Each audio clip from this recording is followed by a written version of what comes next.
Welcome to Mindful Meditation Music, where we provide you with multimedia experiences to uplift the soul, relax the body and mind, and help you achieve success and harmony in every part of your life. If you like this kind of content, please give us a like and subscribe to the channel. Now sit back, relax, and enjoy. The Meditations of the Emperor Marcus Aurelius Antoninus by Marcus Aurelius, translated by George Crystal, 1888 through 1944, Book 1. I learned from my grandfather Verus to use good manners and to put restraint on anger. In the famous memory of my father, I had a pattern of modesty and manliness. Of my mother, I learned to be pious and generous, to keep myself not only from evil deeds, but even from evil thoughts, and to live with a simplicity which is far from customary among the rich. I owe it to my great-grandfather that I did not attend public lectures and discussions, but had good and able teachers at home. And I owe him also the knowledge that for things of this nature a man should count no expense too great. My tutor taught me not to favor either green or blue at the chariot races, nor in the contests of gladiators to be a supporter either of light or heavy armed. He taught me also to endure labor, not to need many things, to serve myself without troubling others, not to intermeddle in the affairs of others, and not easily to listen to slanders against them. Of Diognetus I had the lesson not to busy myself about vain things, not to credit the great professions of such as pretend to work wonders, or of sorcerers about their charms, and their expelling of demons and the like, not to keep quails for fighting or divination, nor to run after such things, to suffer freedom of speech in others, and to apply myself heartily to philosophy. Him also I must thank for my hearing first Bacchius, then Tyndasus and Marcianus, that I wrote dialogues in my youth, and took a liking to the philosophers' palate and skins, and to the other things which by the Grecian discipline belong to that profession. To Rusticus I owe my first apprehensions that my nature needed reform and cure, and that I did not fall into the ambition of the common sophists, either by composing speculative writings or by declaiming harangues of exhortation in public. Further, that I never strove to be admired by ostentation of great patience in an aesthetic life, or by display of activity and application, that I gave over the study of rhetoric, poetry, and the graces of language, and that I did not pace my house in the senatorial robes or practice any similar affectation. I observed also the simplicity of style in his letters, particularly in that which he wrote to my mother from Sinuessa. I learned from him to be easily appeased, and to be readily reconciled with those who had displeased me, or given cause of offense, so soon as they inclined to make their peace.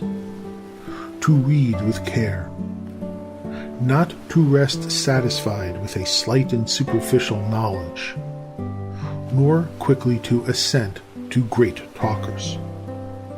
I have him to thank that I met with the discourses of Epictetus, which he furnished me from his own library. From Apollonius I learned true liberty and tenacity of purpose, to regard nothing else even in the smallest degree, but reason always, and always to remain unaltered in the agonies of pain, in the losses of children, or in long diseases. He afforded me a living example of how the same man can, upon occasion, be most yielding and most inflexible.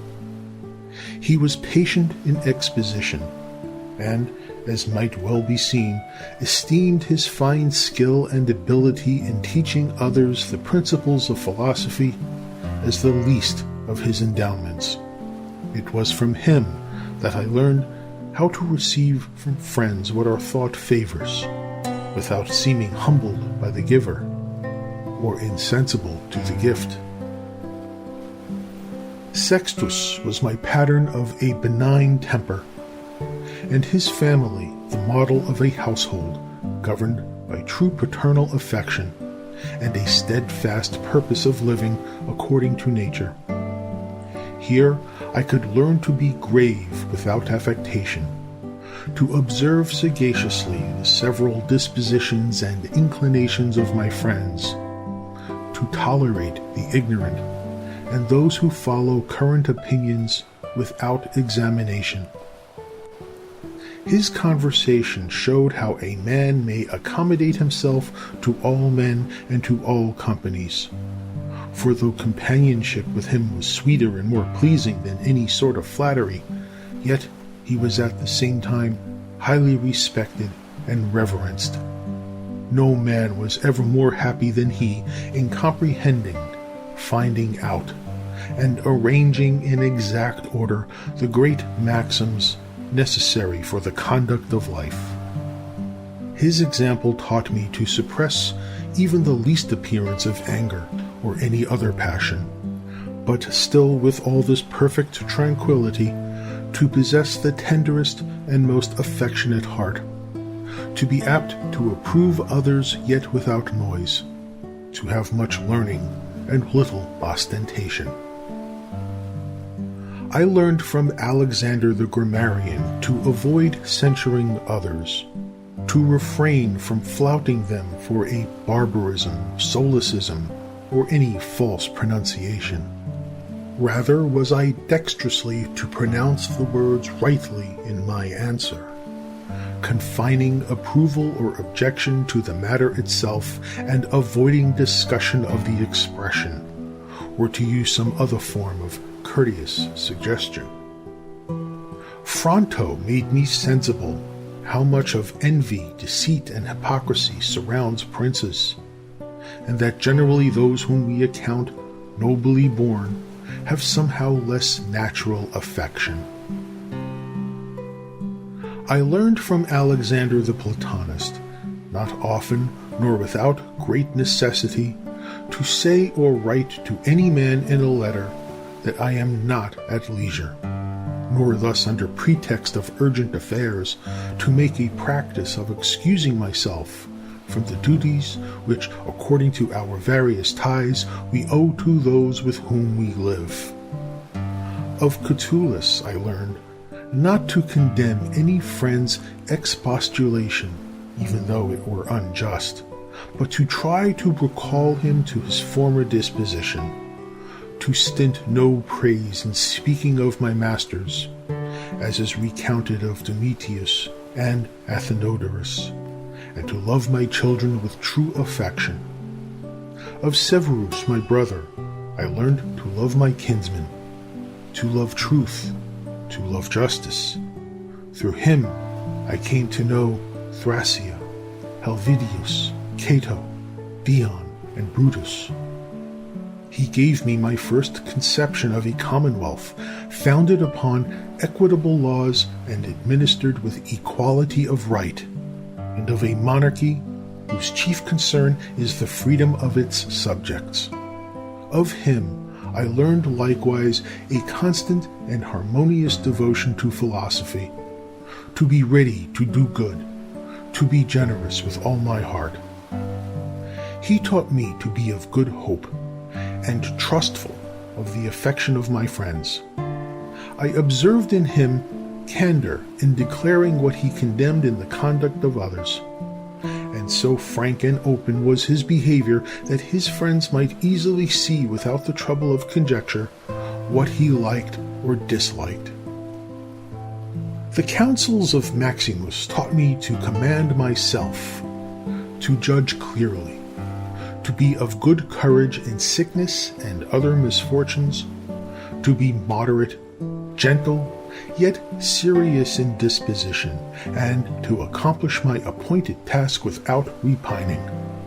All men believed that he spoke as he thought, and whatever he did, they knew it was done with good intent. I never found him surprised or astonished at anything. He was never in a hurry, never shrank from his purpose, was never at a loss or dejected. He was no facile smiler, but neither was he passionate or suspicious. He was ready to do good, to forgive, and to speak the truth, and gave the impression of unperverted rectitude rather than of a reformed character. No man could ever think himself despised by Maximus, and no one ever ventured to think himself his superior. He had also a good gift of humor. I learned from my father gentleness and undeviating constancy in judgments, formed after due reflection, not to be puffed up with glory as men understand it, to be laborious and assiduous. He taught me to give ready hearing to any man who offered anything tending to the common good, to mete out impartial justice to everyone, to apprehend rightly when severity and when clemency should be used, to abstain from all impure lusts, and to use humanity towards all men. Thus he left his friends at liberty to sup with him or not, to go abroad with him or not, exactly as they inclined.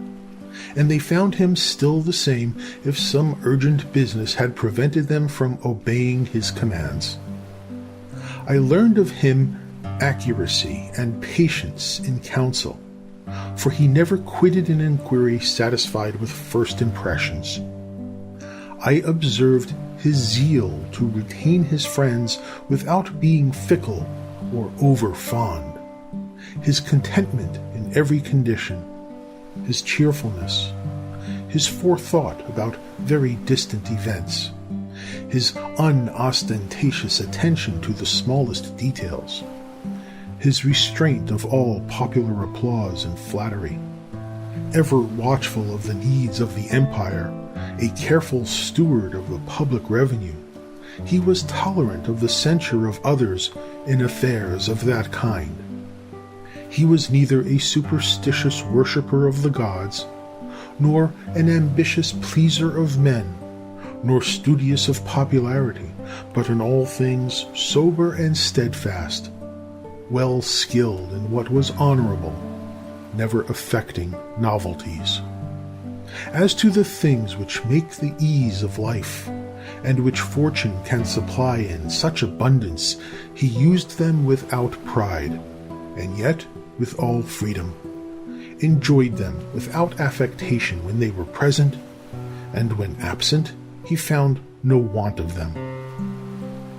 No man could call him sophist, buffoon, or pedant.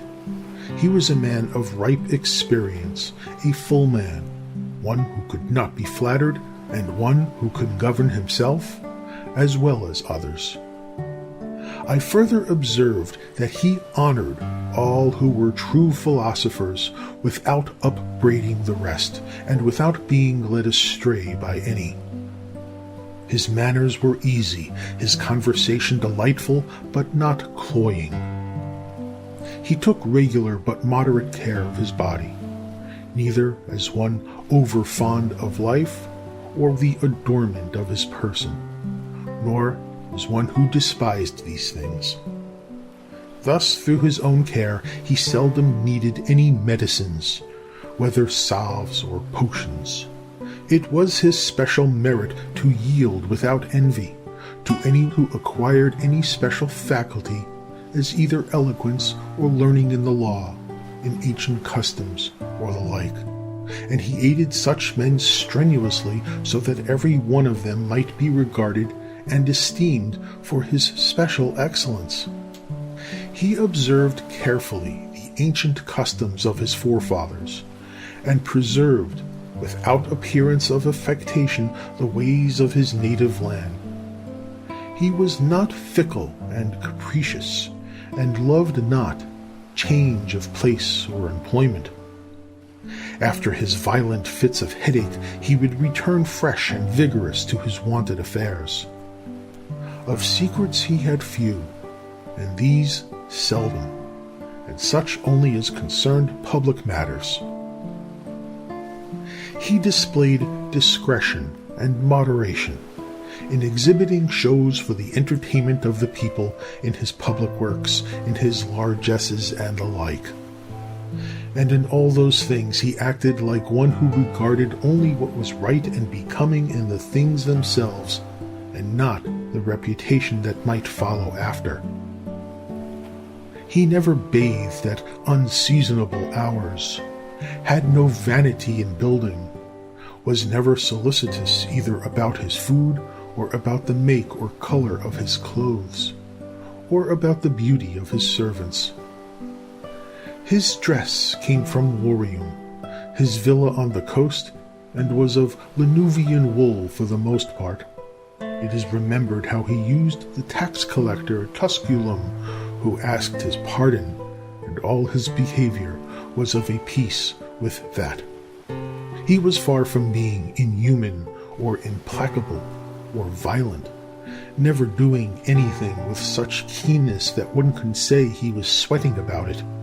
In all things he reasoned distinctly, as one at leisure, calmly, regularly, resolutely and consistently.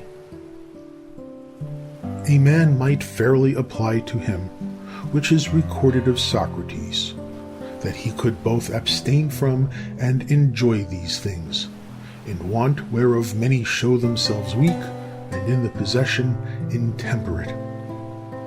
To be strong in abstinence, and temperate in enjoyment, to be sober in both, these are qualities of a man of perfect and invincible soul, as was shown in the sickness of Maximus. To the gods I owe it that I had good grandfathers and parents, a good sister, good teachers, good servants, good kinsmen and friends, good almost all of them. I have to thank them that I never through haste and rashness offended any of them, though my temper was such as might have led me to it, had occasion offered. But by their goodness, no such concurrence of circumstances happened as could discover my weakness. I am further thankful that I was not longer brought up with my grandfather's concubine, that I retained my modesty, and refrained even longer than need have been from the pleasures of love.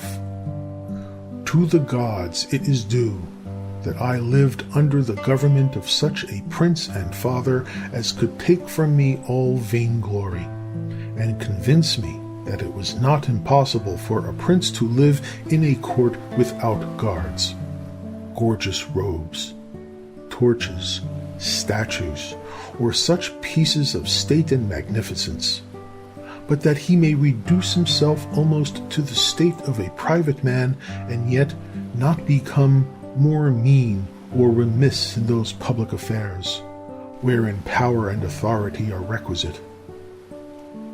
I thank the gods that I have had such a brother as by his disposition might stir me to take care of myself, while at the same time he delighted me by his respect and love. I thank them that my children neither wanted good natural dispositions nor were deformed in body. I owe it to their good guidance that I made no greater progress in rhetoric and poetry, and in other studies, which might have engrossed my mind had I found myself successful in them. By the gods' grace I forestalled the wishes of those by whom I was brought up, in promoting them to the dignities they seemed most to desire. I did not put them off with the hope that since they were but young, I would do it hereafter. I owe to the gods that I ever knew Apollonius, Rusticus, and Maximus, and that I have had occasion often and effectually to meditate with myself and inquire what is truly the life according to nature, and as far as lies within the dispensation of the gods to give suggestion, help, or inspiration, there is nothing to prevent my having already realized that life. I have fallen short of it by my own fault, and because I give no heed to the inward monitions and almost direct instructions of the gods, to whom be thanks that my body hath so long endured the stress of such a life as I have led. By their goodness, I never had to do with either Benedicta or Theodotus, and afterwards, when I fell into some foolish passions, I was soon cured. I give thanks that having often been displeased with Rusticus, I never did anything to him which afterwards I might have had occasion to repent. That though my mother was destined to die young, she lived with me all her latter years. That, as often as I inclined to succor any who were either poor or had fallen into some distress, I was never answered that there was not ready money enough to do it, and that I myself never had need of the like succor from another. I must be grateful, too, that I have such a wife, so obedient, so loving, so ingenuous, that I had choice of fit and able men to whom I might commit the education of my children. I have received divine aids in dreams, in particular how I might stay my spitting of blood and cure my vertigo, which good fortune happily fell to me at Caeta. The gods watched over me, also when I first applied myself to philosophy, for I fell not into the hands of any sophist, nor sat poring over many volumes, nor devoted myself to solving syllogisms or stargazing. That all these things should so happily fall out, there was great need both for the help of fortune and for the aid of the gods. In the country of the Quadi, by the Granua. End of Book 1. Thanks for listening. We would love to hear your feedback. Please drop us your thoughts in the comments, and if you haven't already, please give us a like and subscribe. Blessings.